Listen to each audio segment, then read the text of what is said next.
Guys कैसे हो? उम्मीद करता हूँ सब लोग ठीक होंगे। और देख सकते हैं यहाँ पर हवाएं इतनी अच्छी अच्छी है, सुकून लगा हुआ है। आज के व्लॉग में मैं आपको बताऊंगा मैं क्या करता हूँ, सारा कुछ इसी व्लॉग में।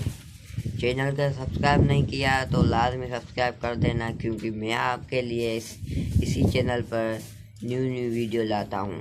मैं चलाता हूँ एक दुकान छोटा सा, और मैं साथ में स्कूल भी जाता हूँ। आपको दिखाता हूँ मेरा दुकान, देखते हैं। ये मेरा दुकान है, मैं ये दुकान चलाता हूँ और मैं स्कूल जाता हूँ। और दूसरा मैं यूट्यूब पर वीडियो बनाता हूँ, टिकटॉक पर वीडियो बनाता हूँ। मैं रहता हूँ मातली शहर में, जो मातली शहर। और ये देख सकते हैं हमारे पास कितना खुला मैदान है, हवाएं लगी हुई है बहुत।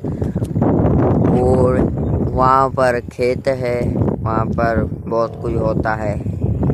देख सकते हैं कितना मज़ा है हमारे पास। गाइस यहाँ पर देखो दिन को भी बल्ब चल रहा है। मिलता हूँ अगली वीडियो में, तब तक के लिए अल्लाह हाफिज़। और चैनल को सब्सक्राइब अभी तक नहीं किया तो यार कर दो, मैं इतनी मेहनत से वीडियो बनाता हूँ। मिलता हूँ अगली वीडियो में, तब